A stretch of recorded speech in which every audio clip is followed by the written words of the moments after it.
క్రీస్తు ప్రభునందు ప్రియ సహోదరి సహోదరులారా, ఈనాడు మనము క్రీస్తు ప్రభు యొక్క పునరుత్థాన మహోత్సవాన్ని కొనియాడుతూ ఉన్నాం. మరణాన్ని జయించి క్రీస్తు మృత్యుంజయుడయ్యాడు. మరణాన్ని ఓడించాడు. పాప ఫలితంగా ఈ లోకానికి వచ్చిన మరణాన్ని ఓడించి మనల్ని జీవంతో నింపి, పునరుత్థాన ఆశీర్వాదాలతో నింపి, మనల్ని అందరినీ దేవుని బిడ్డలుగా స్వర్గరాజ్యానికి, నిత్య జీవానికి వారసులుగా మనల్ని మార్చాడు. ఆయన పునరుత్థానములో, ఆయన మరణం మీద సాధించిన విజయంలో మనకి భాగాన్ని తీసుకుని వచ్చాడు. మీ అందరికీ క్రీస్తుని పునరుత్థాన మహోత్సవపు శుభాకాంక్షలు తెలియజేస్తూ ఉన్నాను. ఈనాటి సువిశేషాన్ని మనం చూసినప్పుడు యోహాను శుభవార్త 20వ అధ్యాయం 1వ వచనం నుంచి 9వ వచనం వరకు మనం ఆలకించాం.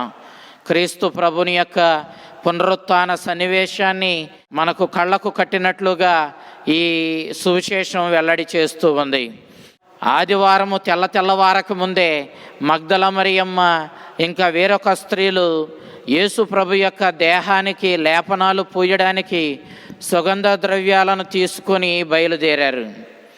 ఇంకా మగ్దల మరియమ్మ చీకటిగా ఉండగానే ప్రభు సమాధి దగ్గరకు బయలుదేరిందంటూ యోహాను మనకు తెలియజేశాడు. మనం ఇతర సువార్తలను మనం చూసినప్పుడు మార్కు శుభవార్త 16వ అధ్యాయం 1వ వచనం నుంచి 8వ వచనం వరకు, మత్తయి శుభవార్త 28వ అధ్యాయం 1వ వచనం నుంచి 10వ వచనం వరకు, లోకా శుభవార్త 24వ అధ్యాయం 1వ వచనం నుంచి 12వ వచనం వరకు ఆలకించినప్పుడు మగ్దల మరియతో వచ్చినటువంటి కొందరి స్త్రీల పేర్లను ఈ సువార్తకారులు తెలియచేశారు. కానీ యోహాను మాత్రము మగ్దల మరియ పేరు మాత్రమే తెలియజేశాడు. యోహాను యొక్క ఉద్దేశం ఒకటే, ఉత్థాన క్రీస్తుని దర్శించుకొని వారి యొక్క పేర్లు కూడా మనం ప్రస్తావించడానికి వారు అర్హులు కాదు. ఉత్థాన క్రీస్తుని దర్శించని వాళ్ళు, ఆ ఉత్థాన క్రీస్తునికి ప్రాధాన్యతను ఇవ్వని వారు, ఆ ఉత్థాన క్రీస్తుని ప్రేమించని వారు, వారి పేర్లను కనీసం ఉచ్చరించడానికి కూడా వారు అర్హత కలిగి లేరు అన్న ఉద్దేశంతో వారి పేర్లను యోహాను మనకు ప్రస్తావించలేదు. అయితే మగ్దల మరియ ఇంకా చీకటిగా ఉండగానే బయలుదేరింది. మగ్దల మరియ ఇంకా చీకట్లోనే ఉంది అన్నాడు యోహాను. యోహాను ఎప్పుడూ కూడా విశ్వాసాన్ని, దేవుణ్ణి, జీవాన్ని వెలుగుతో పోలుస్తూ, అవిశ్వాసాన్ని, మరణాన్ని, సాతాను క్రియలను, చెడును చీకటితో పోలుస్తూ అభివర్ణిస్తూ ఉంటాడు. ఈనాడు మగ్దల మరియ ఇంకా చీకట్లోనే ఉంది అన్నాడు. అవును, ఉత్థాన క్రీస్తుని విశ్వసించినటువంటి మగ్దల మరియ ఆ ప్రభు స్వయంగా తన పునరుత్థానాన్ని గురించి తెలియపరిస్తే ఆ విషయాన్ని విని కూడా ఆ ఉత్థాన క్రీస్తు మీద, ఆయన పునరుత్థానం మీద నమ్మకం లేనటువంటి మగ్దల మరియ ఇంకా అవిశ్వాసమనే చీకటిలోనే ఉందని, ఉత్థాన క్రీస్తుని విశ్వసించని వారు ఇంకా అవిశ్వాసంలోనే, ఆ చీకటిలోనే బ్రతుకుతున్నారని యోహాను మనకు తెలియజేస్తూ ఉన్నాడు. వారు సమాధి వద్దకు వచ్చారు. అయితే సమాధి రాయి డొర్లించబడి ఉండడం చూచి మగ్దల మరియ చాలా గాబరా పడింది. తాను పరుగున వెళ్ళి ప్రభు శిష్యులతో చెప్పింది, ఇదిగో ఆయనను ఎవరో ఎత్తుకొని పోయారు, ఆయనను ఎక్కడ ఉంచారో మాకు తెలియదు అని చెప్పి ప్రభుని యొక్క దేహాన్ని ఎవరో ఎత్తుకుపోయినట్లుగా ప్రభు శిష్యులకు తెలియజేసింది. నిజానికి మగ్దల మరియ కానీ మిగిలిన స్త్రీలు కానీ ఎవరు సమాధిలోనికి అడుగు పెట్టలేదు. వారు సమాధికి దగ్గరగా వచ్చారు. సమాధికి అడ్డుగా ఉంచబడిన రాయి డొర్లించబడి ఉంది. ఇక వెంటనే మగ్దల మరియ, మిగిలిన స్త్రీలు అందరూ కూడా ప్రభుదేహాన్ని ఎవరో ఎత్తుకుపోయారనే ఆలోచనకు వచ్చారు. వెంటనే వారు పరుగున వెళ్ళారు. అక్కడికి వెళ్ళిన తర్వాత మగ్దల మరియ, ఆయన దేహాన్ని ఎవరు తీసుకుని పోయారో మాకు తెలియదు అని చెప్పింది. మాకు అనగా నాకును ఇంకా నా వెనక వచ్చిన స్త్రీలకును ఆయన దేహాన్ని ఎవరు తీసుకుని పోయారు, ఎక్కడ ఉంచారన్న విషయం తెలియదు అని చెప్పింది. ఆమె మాకు ఈ విషయం తెలియదు అన్నప్పుడు మాకు అన్న ఆ మాటలోనే ఆమెతో కొందరు స్త్రీలు వచ్చారని మనకు స్పష్టంగా అర్థమవుతూ ఉంది. కానీ వాళ్ళు తరువాత ప్రభుదేహం కనిపించనప్పుడు వెంటనే ఆయన దేహం కనిపించకపోతే మనం చేయగలిగింది ఏముంది అంటూ వాళ్ళు తమ తమ పనులకు తిరిగి వెళ్ళిపోయారు. కానీ యేసుని ప్రేమించినటువంటి మగ్దల మరియ ఆయన సమాధి చుట్టూరే తిరుగుతూ ఏడుస్తూ ఆ ప్రభుదేహం ఎక్కడ ఉందని ప్రేమతో వెతకనారంభించింది. అందుకే ఆ యేసుక్రీస్తుని ఆ పునీతురాలు ఆ మగ్దల మరియ అంత ప్రేమించింది కాబట్టే ఆ ఉత్థాన క్రీస్తు ఆ మరణాన్ని జయించిన మృత్యుంజయుడు ఆమెకు దర్శనమిచ్చినట్లుగా మనము 10వ వచనం నుంచి ఆలకిస్తాం. అయితే ప్రియ దేవుని బిడ్డలారా, ఈ విషయాన్ని మనం చూసినప్పుడు పూర్వం యేసుక్రీస్తు చెప్పిన మాటలు మనకి గుర్తుకు రావాలి. యోహాను శుభవార్త 12వ అధ్యాయము 24వ వచనంలో గోధుమ గింజ నేలలో నాటబడి అది నశించిననే తప్ప విస్తారంగా ఫలించదు అని చెప్పి ప్రభు స్పష్టంగా తెలియజేశాడు. ఈనాడు గోధుమ గింజ వలె క్రీస్తు భూమిలో నాటబడ్డాడు. తన మరణం తర్వాత ఆయన దేహాన్ని వాళ్ళు సమాధిలో ఉంచారు. కానీ ఆ గింజ పెరిగి పెద్దదై విస్తారంగా ఫలించినట్లు క్రీస్తు ఈ లోకానికి విస్తారమైన జీవాన్ని, పునరుత్థానపు ఆశీర్వాదాలను తీసుకుని వచ్చాడు. మనల్ని అందరినీ దేవుని విస్తారమైనటువంటి నిత్య జీవపు రక్షణానుగ్రహాలతో నింపగలిగాడు. ఈ విషయాన్ని మనం గ్రహించాలి. పునీత పౌలు కొరింథీలకు రాసిన మొదటి లేఖ 15వ అధ్యాయం 37వ వచనము 42వ వచనం నుంచి 44వ వచనం వరకు, మరి ముఖ్యంగా 44వ వచనంలో భౌతిక శరీరం గురించి, అదే రీతిలో ఆధ్యాత్మికమైనటువంటి శరీరం గురించి పౌలు గారు మాట్లాడుతూ ఉన్నారు. మనమందరము భౌతికమైనటువంటి శరీరాలను కలిగి ఉన్నాము. భౌతికమైన శరీరాలు మనం ఏ విధంగా కలిగి ఉన్నామో, మనము ఈ శరీరాన్ని దాటిపోయినప్పుడు ఖచ్చితంగా మనము ఆధ్యాత్మికమైన శరీరాన్ని ధరిస్తాము అని చెప్పి ఆయన స్పష్టంగా మనకు తెలియజేస్తూ ఉన్నాడు. క్రీస్తు మరణాన్ని దాటి వెళ్ళాడు. ఆయన భౌతిక శరీరాన్ని దాటి వెళ్ళాడు. ఈనాడు మహిమోపేతమైన శరీరాన్ని ధరించాడు. అతడు ఆధ్యాత్మికమైన శరీరాన్ని ధరించాడంటూ భౌతికంగా నాటబడింది అది ఆధ్యాత్మికంగా లేవనెత్తబడుతుందని చెప్పి పునరుత్థానం గురించి పునీత పౌలు ఈ సందర్భంగా తెలియజేయడాన్ని మనం చూస్తూ ఉన్నాం. క్రీస్తు మరణాన్ని జయించి మృత్యుంజయుడయ్యాడు. ఆ విధంగా క్రీస్తు మనల్నందరినీ ఆ పునరుత్థానపు ఆశీర్వాదాలతో నింపుతూ ఉన్నాడు. తన మరణంతో మన మరణాన్ని ధ్వంసం చేశాడు. తన శ్రమల మరణంతో మన పాపాలను పరిహరించి మనల్ని పవిత్రపరిచాడు. తన పునరుత్థానంతో మనందరికీ ఆ పునరుత్థానపు ఆశీర్వాదాలను, ఆ నిత్య జీవ ఆశీర్వాదాలను మనకు తీసుకుని వచ్చాడు. మనల్ని పరలోకానికి నిత్య వారసులుగా మార్చాడు. నిత్య జీవానికి మనల్ని, ఆ విజయానికి మనల్ని నడిపించాడు. కాబట్టి ప్రియ దేవుని బిడ్డలారా, ఉత్థాన క్రీస్తుని యొక్క విజయము మనందరి విజయము. ఒక రాజు యుద్ధానికి వెళ్ళాడు. యుద్ధానికి వెళ్ళినప్పుడు ఆ యుద్ధంలో రాజు గెలిచాడు. రాజు మాత్రమే కాదు, ఆ రాజుతో ఉన్న దేశము, సైన్యము, మంత్రులు, రాజు భవనంలో ఉన్నటువంటి సమస్త అధికారులు, వారి దేశమంతా కూడా పెద్ద చిన్న అందరూ ఆనందంతో గంతులు వేశారు. కారణం ఏమిటి అనంటే వాళ్ళ దేశము శత్రు దేశం మీద గెలిచింది. దేవుని బిడ్డలారా, నిజానికి యుద్ధానికి వెళ్ళింది రాజే. అయితే ఆ రాజు ముందుండి సైన్యంతో యుద్ధం చేశాడు. ఇదిగో ఈనాడు రాజు విజయం సాధించాడు. దేవుని బిడ్డలారా, మన రాజు అయిన క్రీస్తు సాతానును, దాని యొక్క కుయుక్తులను, సాతాను యొక్క తంత్రాలను ఓడించాడు. దానికి గర్వభంగం తెచ్చాడు. సాతానును ఓడించి విజయం సాధించాడు. సాతానును విధేయించడం వల్ల మనం పోగొట్టుకున్న నిత్య జీవాన్ని మనకు తెచ్చాడు. సాతాను ఆధీనంలో మనం పొందుతున్న అవమానకరమైన మరణాన్ని నాశనం చేశాడు. దానిని బలహీనపరిచాడు.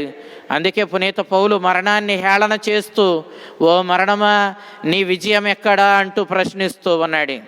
ఇదిగో క్రీస్తునందు ఉన్నవాడు ఇక క్రీస్తు పునరుత్థానపు భాగ్యాన్ని, ఆశీర్వాదాన్ని పొందుకుంటాడు. తత్ఫలితంగా క్రీస్తు యందు ఉన్నవాడు మరణమందు లేడు. క్రీస్తు యందు ఉన్నవాడు క్రీస్తుని పునరుత్థానపు రక్షణానుగ్రహాలను పొందుకొని నిత్య జీవానికి వారసుడయ్యాడన్న సత్యాన్ని మనం గ్రహించాలి.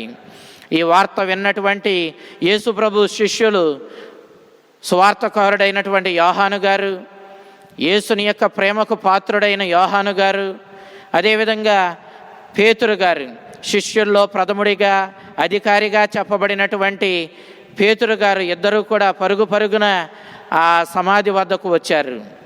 క్రీస్తుని సమాధి దగ్గరకు యోహాను గారు ముందు పరిగెత్తుకుని వచ్చినా అతడు లోపలికి వెళ్ళలేదు. పేతురు గారు ఒక అడుగు వెనక వచ్చిన తర్వాత పేతురు గారే సమాధిలోనికి వెళ్ళి అక్కడ పడి ఉన్నటువంటి ఆ నారవస్త్రాలను చూచాడు. సమాధి ఖాళీ చేయబడింది. సమాధిలో క్రీస్తుని దేహం లేదు, క్రీస్తు లేడు. అయితే క్రీస్తు ధరించినటువంటి ఆ నారవస్త్రాలు అక్కడ పడి ఉన్నాయి. ఆ నారవస్త్రాలతో పాటుగా ఆయన తలకు చుట్టినటువంటి ఆ తుండుగొడ్డ జాగ్రత్తగా చుట్టబడి ప్రక్కన పెట్టబడి ఉంది. ఈ దృశ్యాన్ని చూచినటువంటి క్రీస్తు ప్రేమించిన శిష్యుడు క్రీస్తుని పునరుత్థానాన్ని గూర్చి గ్రహించుకొని అతడు విశ్వసించినట్లుగా మనం చూస్తూ ఉన్నాం. దాని అర్థం పేతురు గారు విశ్వసించలేదని కాదు. ఇక్కడ పేతురు గారి గురించి ప్రస్తావన రాలేదు, కానీ నిజానికి పేతురు గారు, అదేవిధంగా ఆ పేతురు గారి వెనకాల వెళ్ళిన యోహాను గారు ఇద్దరూ కూడా క్రీస్తుని పునరుత్థానమును గూర్చినటువంటి పూర్తి అవగాహన లేనప్పటికీ ఆ ప్రభు చెప్పిన మాటలను జ్ఞప్తికి తెచ్చుకున్నారు.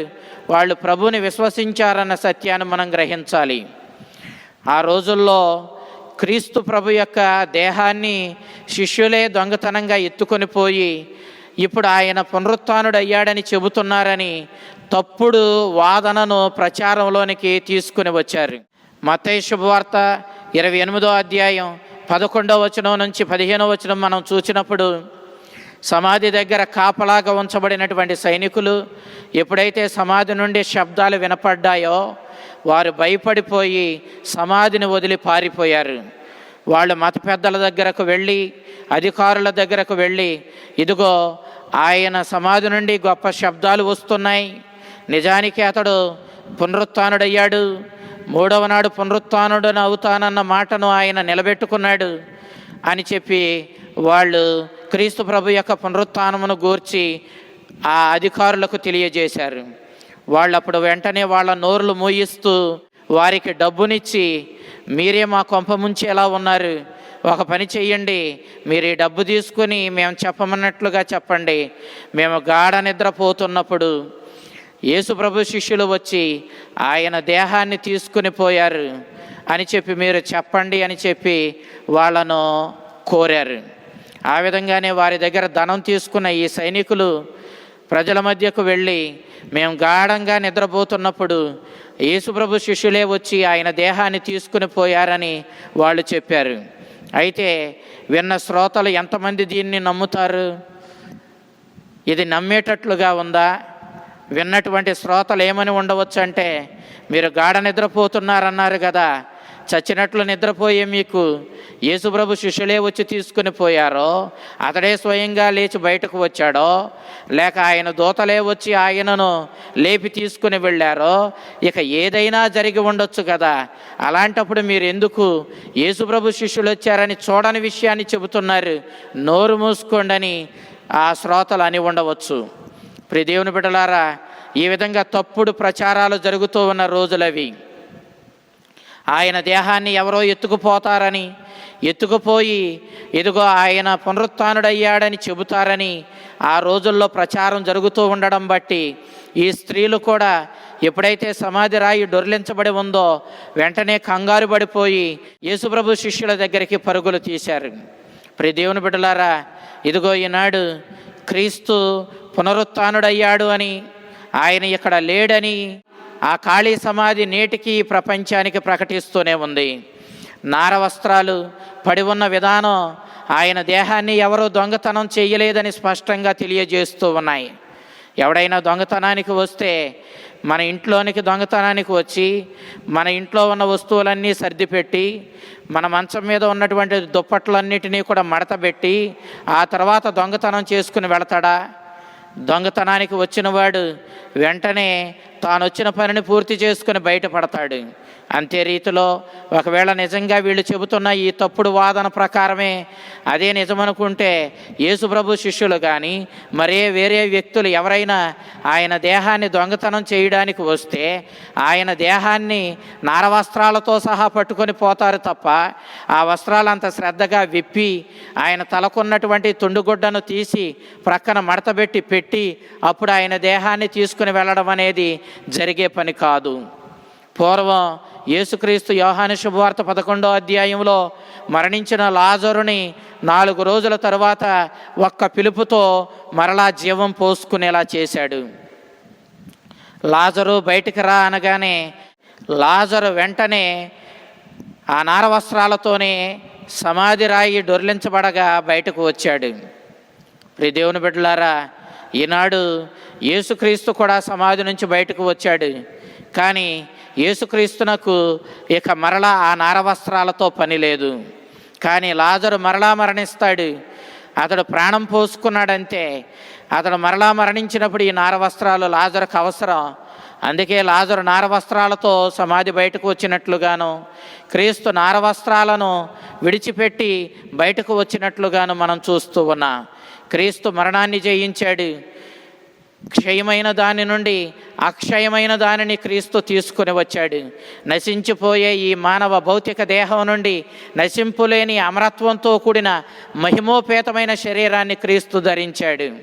ప్రియ దేవుని బిడ్డలారా, క్రీస్తు యందు విశ్వాసముతో క్రీస్తుని మార్గంలో క్రీస్తుని అంటిపెట్టుకుని బ్రతికే మనమందరం కూడా ఆ మహిమోపేతమైన శాశ్వతమైన జీవం కలిగినటువంటి నశింపులేని అమరత్వంతో కూడినటువంటి ఆ శరీరాన్ని, ఆ మహిమోపేతమైన శరీరాన్ని ధరించి ఆ పరలోక రాజ్యంలో ఆ ప్రభు సన్నిధిలో ఉండేలా చేయడానికే ఆయన ఈ లోకానికి వచ్చాడు.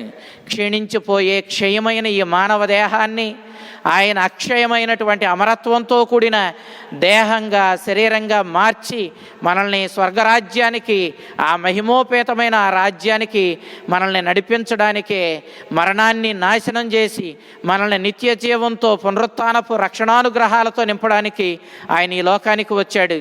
ఆయన సాధించిన విజయంలో మనకి భాగాన్ని ఇచ్చినందుకు ఆ ప్రభువుకు వందనాలు తెలియజేద్దాం. ఆ ఉత్థాన క్రీస్తుని అంటిపెట్టుకుందాం. ఆయన వాక్యానుగుణంగా జీవిద్దాం. ఆ ఉత్థాన క్రీస్తుని ఆశీర్వాదాలతో మన జీవితాలు ధన్యం చేసుకుందాం.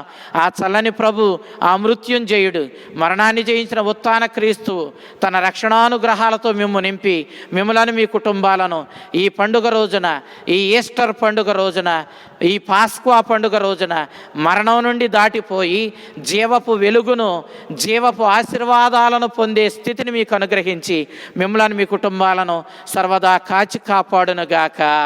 ఆమెన్. మీ అందరికీ ఉత్థాన పండుగ శుభాకాంక్షలు తెలియజేస్తూ wish you happy Easter. Thank you.